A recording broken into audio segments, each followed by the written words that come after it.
जिसे तुमने आज तक देखा नहीं, उनसे इतनी शत्रुता क्यों मित्र? कई लोग उन्हें ईश्वर मानते हैं, अवतार मानते हैं। यही तो विडंबना है मित्र।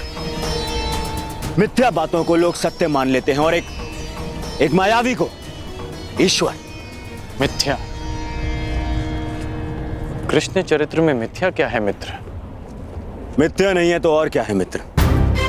ब्रज से प्रारंभ होकर पूरे भारतवर्ष में यह बात फैली हुई है कि कृष्ण ने राक्षसी पूतना के प्राण पी लिए, उसका वध कर दिया। ये कथा तो माता ने मुझे भी सुनाई थी कि उन्होंने पूतना का वध कर दिया।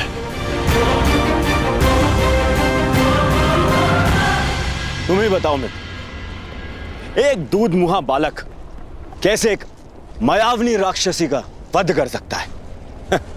एक दिव्य आत्मा के लिए, एक अवतार के लिए यह असंभव भी नहीं मित्र। अच्छा, फिर तो तुम्हें उस कथा में भी विश्वास होगा कि घुटने पे चलते हुए कृष्ण ने अपने मुख में अपनी माता यशोदा को पूरे ब्रह्मांड के दर्शन करवा दिए।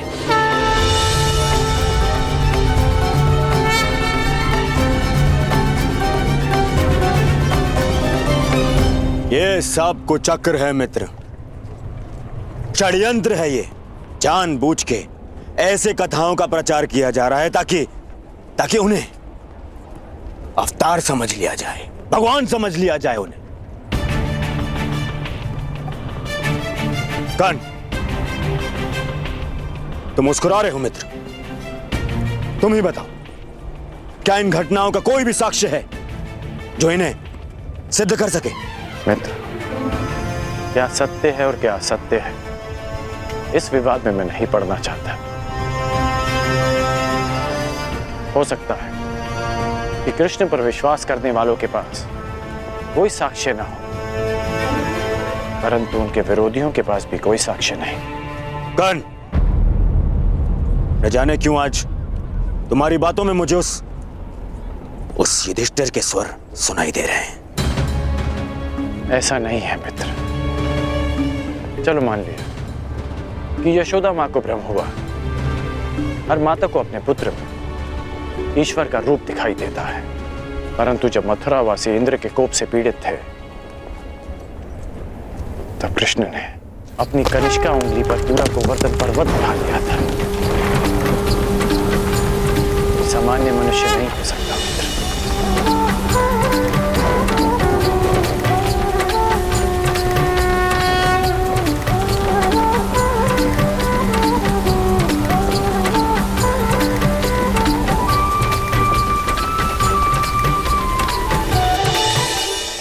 मर्दन, क्या यह भी भ्रामक प्रचार लग रहा है?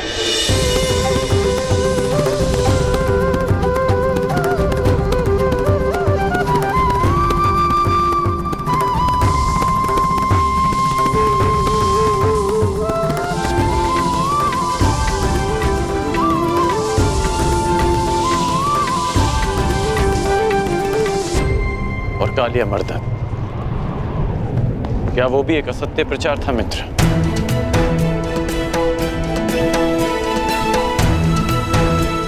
उस महाविषधारी महाशक्तिशाली सर्प का अंत करने वाला एक सामान्य मनुष्य नहीं हो सकता मित्र।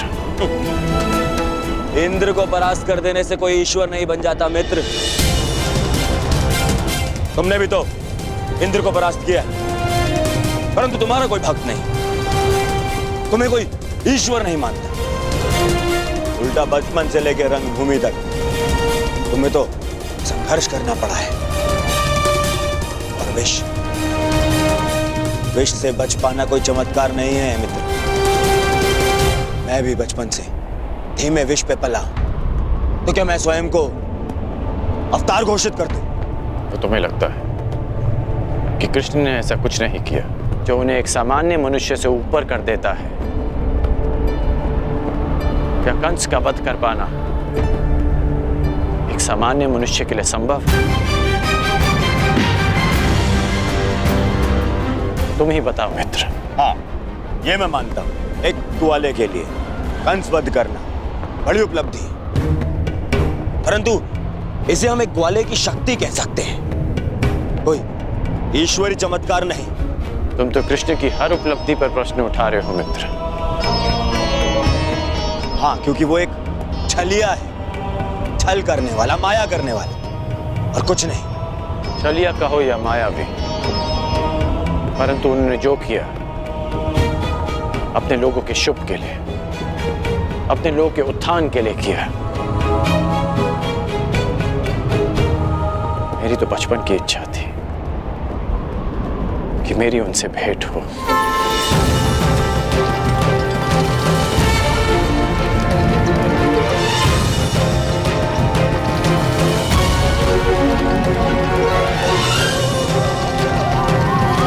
जरासंध के कारण ये भेंट तो होगी,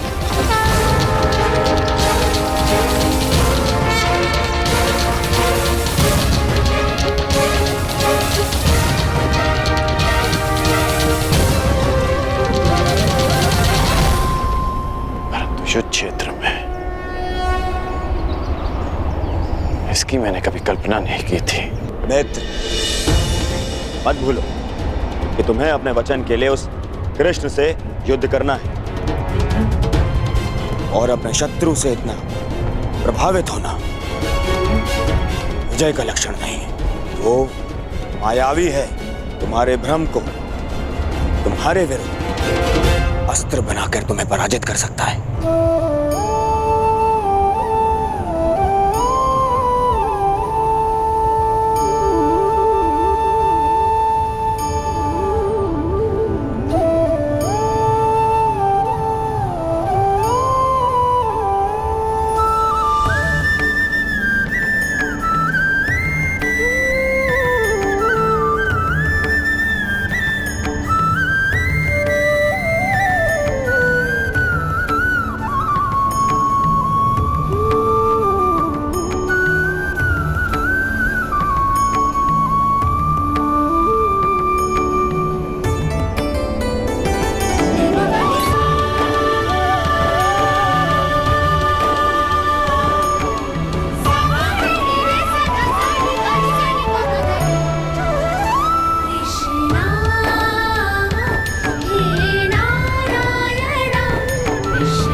रखें, वहां सब कुछ परिवर्तित हो जाता है।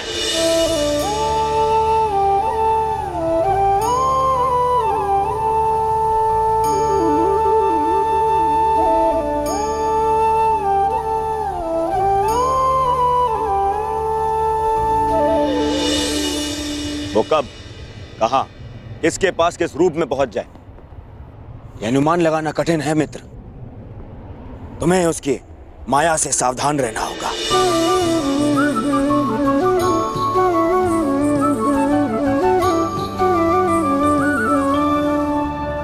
जिनकी प्रशंसा करते आया, कल उन्हीं से युद्ध करना होगा।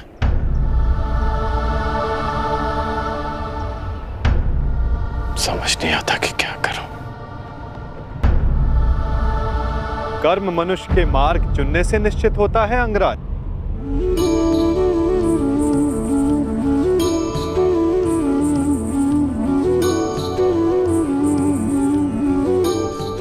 प्रश्न ये करना चाहिए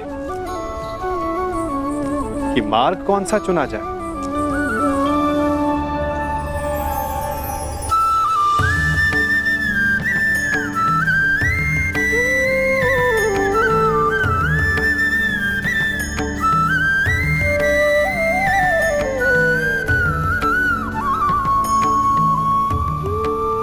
क्योंकि लक्ष्य उत्तम होने पर भी यदि मार्ग अनुचित हो तो लक्ष्य प्राप्ति असंभव है।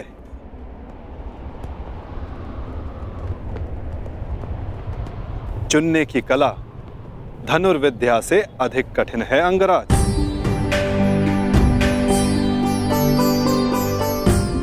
जैसे एक महान योद्धा उचित मार्ग नहीं चुनता तो अनुचित मार्ग उसे चुन लेता है और महान से सामान्य बना देता है।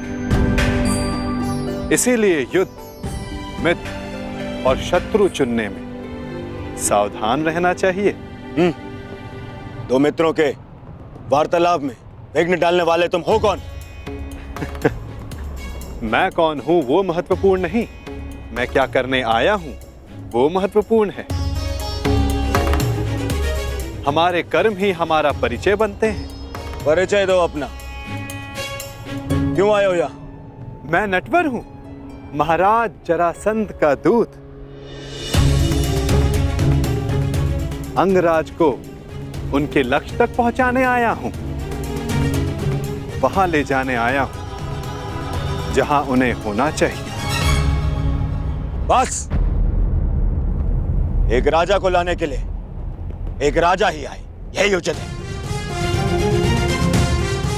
जाओ और जाके कह दो जरासंध से जब तक वो स्वयं कर्ण को लेने नहीं आएगा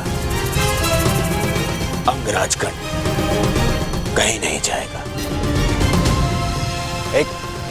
एक राजा को लाने के लिए जरासंध ने दूत भेजा।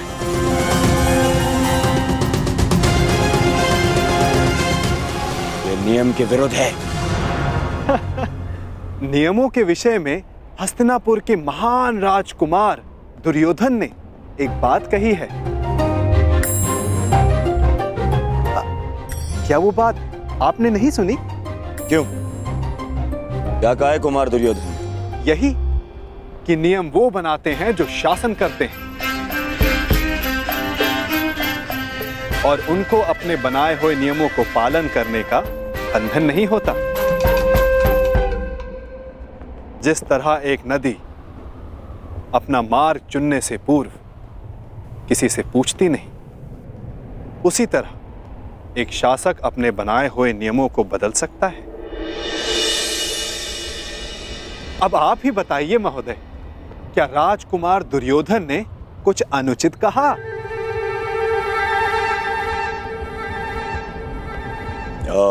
नहीं नहीं, कदापि नहीं।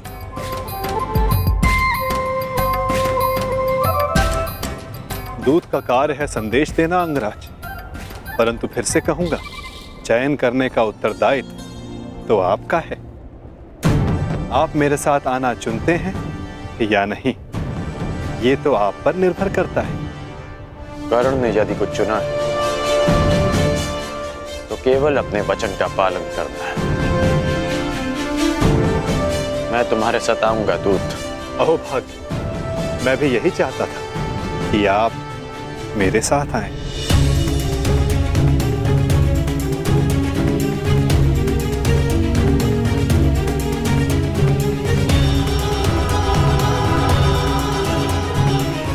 जाओ मित्र, मुझे भी हस्तिनापुर जाना है एक आवश्यक कार्य के लिए। एक उक्ति आपके लिए भी है राजकुमार।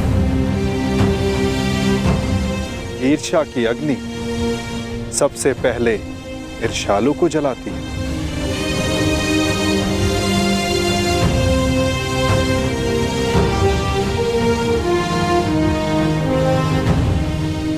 क्या कहा तुमने? बस एक महान पुरुष की उक्ति स्मरण हो आई सो कह दी। वैसे ये उक्ति राजकुमार दुर्योधन की नहीं है, पर हां है उन्हीं के लिए।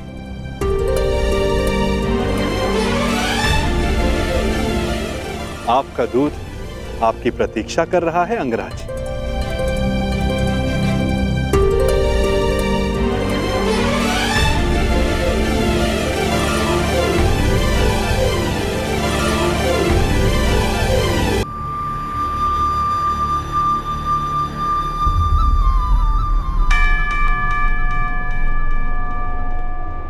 आपको लक्ष्य तक ले जाने का कर्तव्य मेरा है अंगराज। इसलिए रथ के अश्वों को किस दिशा में लेकर जाना है वो मेरे हाथों में। मैं अपना रथ स्वयं चलाना जानता हूं। जानता हूं, परंतु आज आपका सारथी बनने का अधिकार मेरा है। हाँ, अगली बार मैं ऐसा कर पाऊंगा या नहीं, ये निर्णय तो आपका कर्म और आपका चुनाव करेगा अंगराज।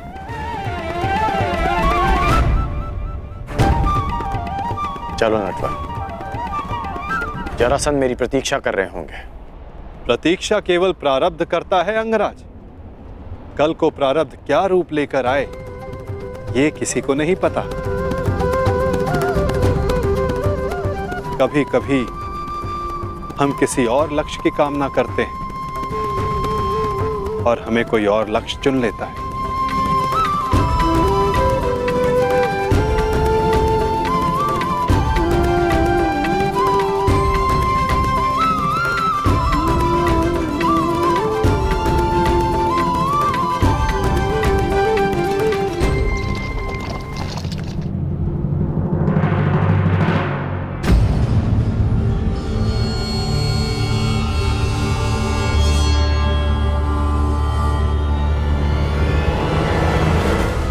मुझे देख के यूं आश्चर्यचकित ना हो कुमार दुर्योधन।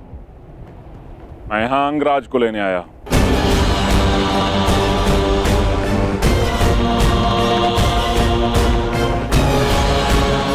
परंतु अभी अभी आपका दूत कर्ण को अपने साथ में लेकर गया। दूत? परंतु मैंने तो कोई दूत नहीं भेजा। एक राजा को स्वयं राजा लेने आएगा, यही नियम है।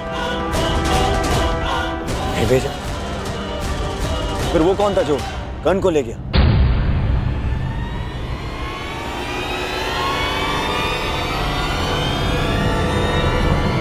समझ गया, वही छलिया, वही मायावी जो हर बार जरासंध की छाती पर एक और पराजय का घाव कर जाता है। कृष्ण, वासुदेव कृष्ण।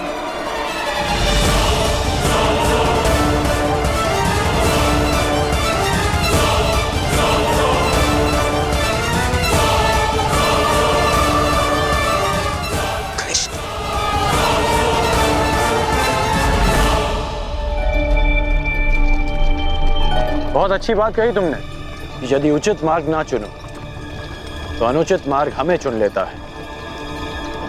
किसने कही हैं ये पंक्तियां? अंगराज, प्यासा नदी का मीठा पानी पीता है, उसके उद्गम की खोज नहीं करता। भूखा मीठा फल खाता है, वो फल किस पेड़ पर था उस पर शोध नहीं करता। ठीक उसी प्रकार किसने क्या कहा है वो महत्वपूर्ण नहीं, महत्वपूर्ण कुछ है तो ये कि कही गई बात समझ में आई या नहीं। किसने कहा है उसे ढूंढने निकलोगे तो समझ नहीं आएगा कि क्या करना है। समझ गए ना?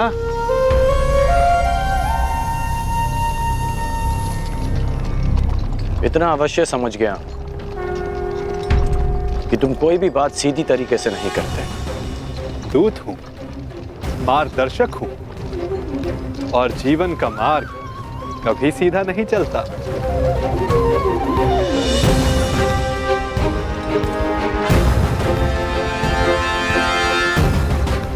पहले भी मैं मगध सीमा आ चुका हूं, परंतु यह मार्ग भिन्न क्यों लग रहा है? निसंदेह आपकी यात्रा इस युग की सबसे रोचक यात्रा होगी अंगराज। इसीलिए इस यात्रा में आपका सहयात्री बनना चुना है मैंने।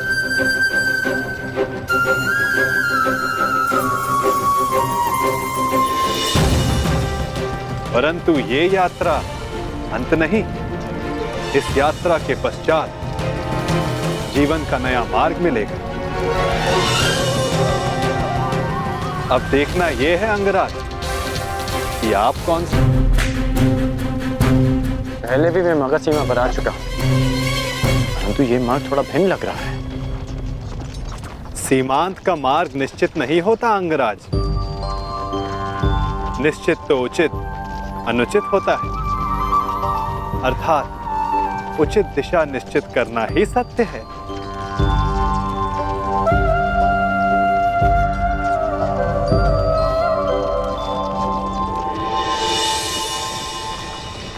मन की शुद्धि के लिए आवश्यक है कि उत्सुकता के वेग को रोका ना जाए।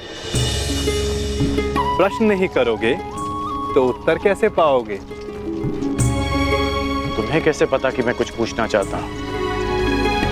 एक माता को कैसे पता होता है कि आज उसके बालक को क्या खाना है? एक ढाल को कैसे पता होता है कि तलवार किस ओर से आनी है? ये मन की भाषा है अंगराज। अपना मन सचेत हो तो दूसरे का मन पढ़ना कठिन नहीं। तो तुम मन की बातें भी पढ़ लेते हो? अवश्य, सारथी जो हूं, रथी का मार्ग प्रदर्शन करने के लिए उसका मन पढ़ने की कला एक सारथी को अवश्य आनी चाहिए।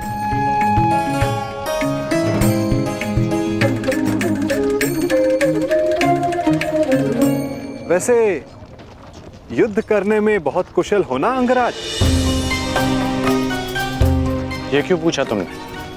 ऐसे ही जो वासुदेव से युद्ध करने को उपस्थित हो, उसका युद्ध कौशल तो विलक्षण होना चाहिए।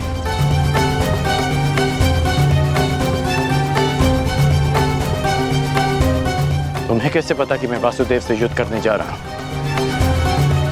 जरासंध ने बताया? नहीं। तो फिर किसने? आपको स्मरण नहीं अंगराज? मैंने अभी कहा था, अगर सारथी का मन सचेत हो तो योद्धा का मन पढ़ना कठिन नहीं।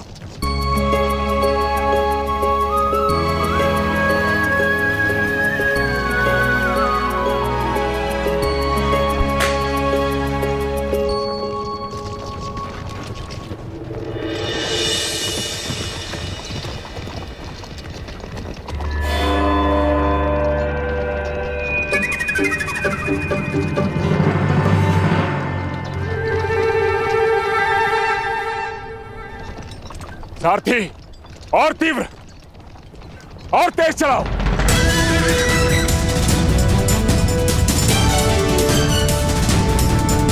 हो रहा, और तीव्र।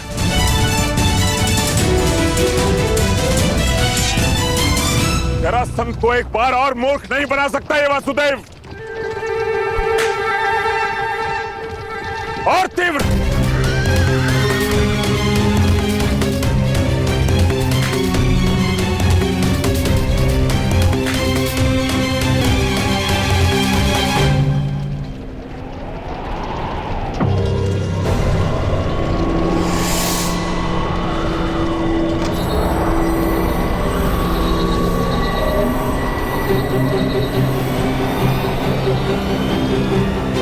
कहां गया ये छलिया?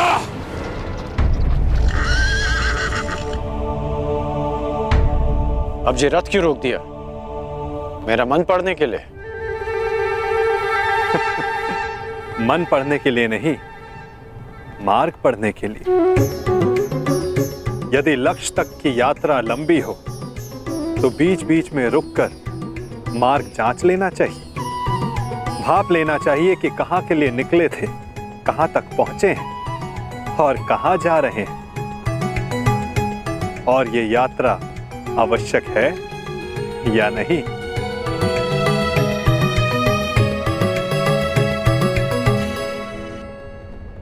सारथी, रोको रथ, रथ रोको।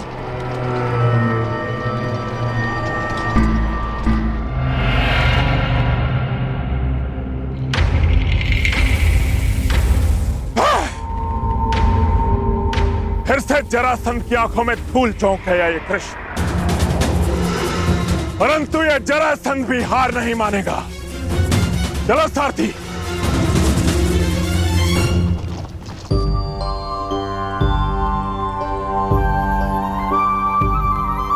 यदि मार्ग की जांच कर ली हो तो प्रस्थान करें।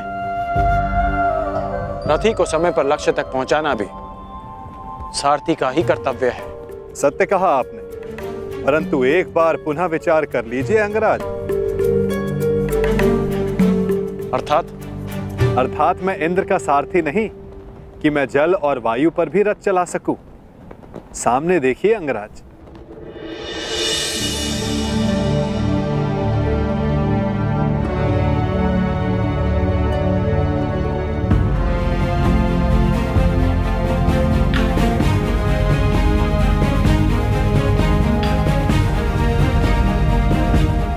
यहां नदी कैसे आ गई?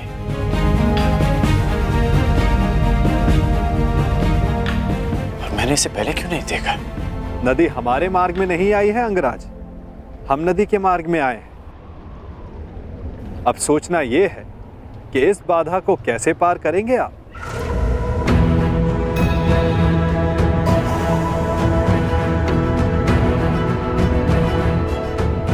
इस प्रश्न का मेरे पास क्या उत्तर हो सकता है? क्योंकि महारथी आप हैं, महान धनुधर हैं, दिव्य अस्त्रधारी हैं। सुना है आपके पास अग्निबाण भी है। क्यों ना एक अग्निबाण का संधान कर इस नदी को सुखा दें, ताकि हमें आगे बढ़ने का मार्ग मिल सके।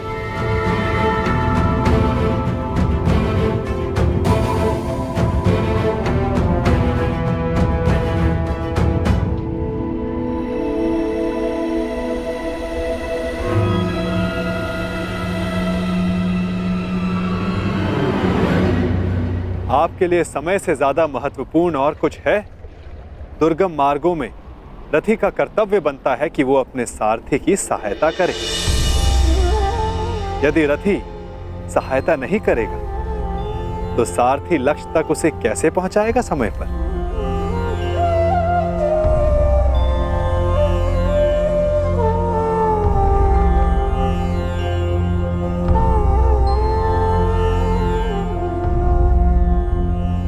यदि लक्ष्य तक की यात्रा लंबी हो तो बीच बीच में रुककर मार्ग जांच लेना चाहिए।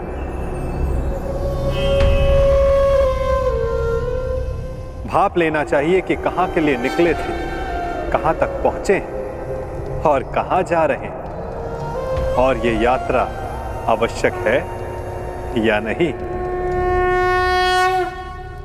नहीं,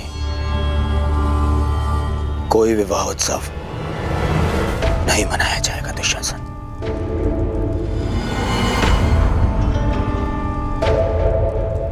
दुर्योधन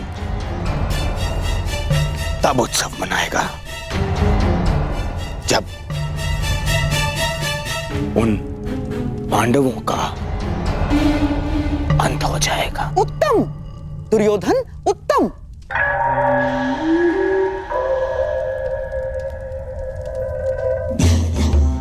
जो अपने लक्ष्य तक पहुंचने से पहले उत्सव नहीं मनाते, वो शीघ्र ही लक्ष्य साधते हैं।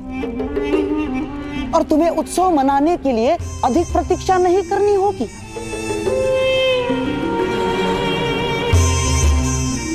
पुरोचन अधिकतम अगली पूर्णिमा तक लाक्षागृह का निर्माण कर ही देगा। तो बस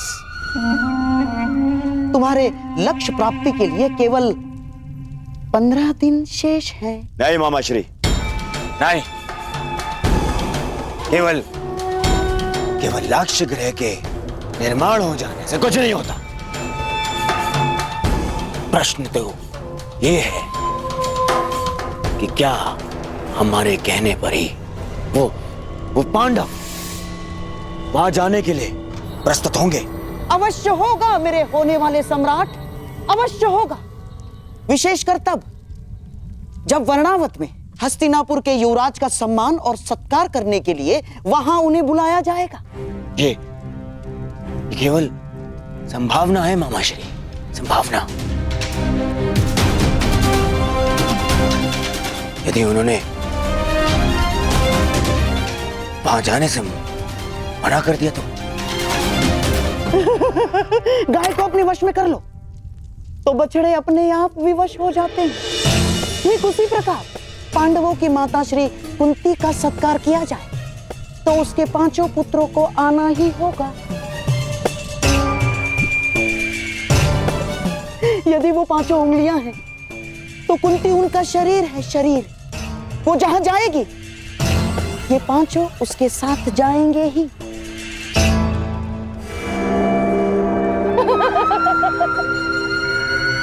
परंतु मामाश्री, वो लाक्षागृह है, तो क्या इसका अर्थ पांडवों के साथ साथ माता कुंती को भी? अति उत्तम दुशासन, अति उत्तम।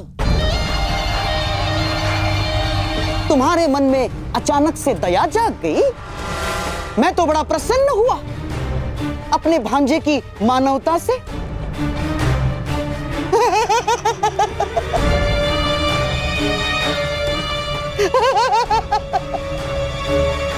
राजनीति में चने के साथ साथ घुन को भी पिसना होता है दुशासन। और हाँ, कुंती तो तुम्हारी माता समान है, तो उसे अपने पुत्रों के वियोग में व्यथित होने दोगे? क्यों ना उसके पुत्रों के साथ ही उसके आने वाले कष्टों का भी समापन कर दिया जाए।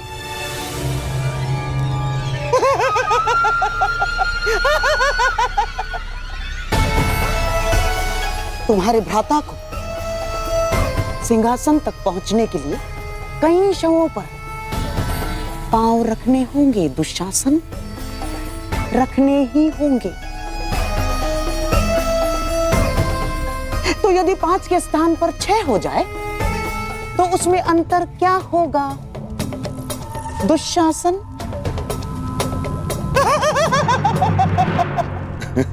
उचित उचित उचित कहा मामाश्री आपने।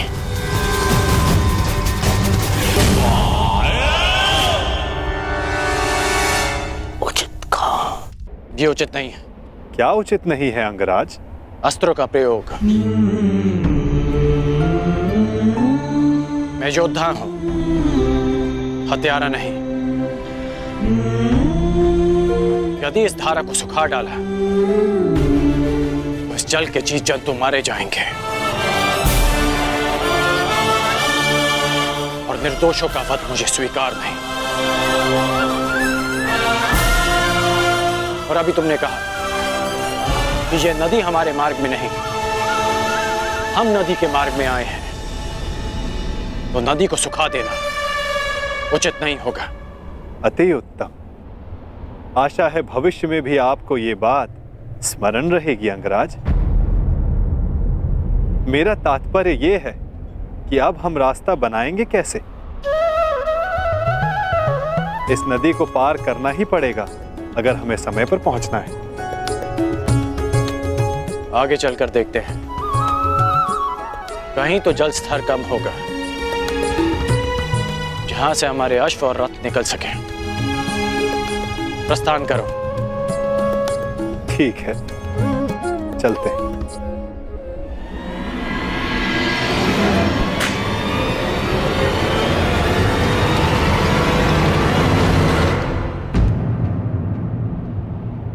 अंगराज, लगता है हम दलदल में फंस गए।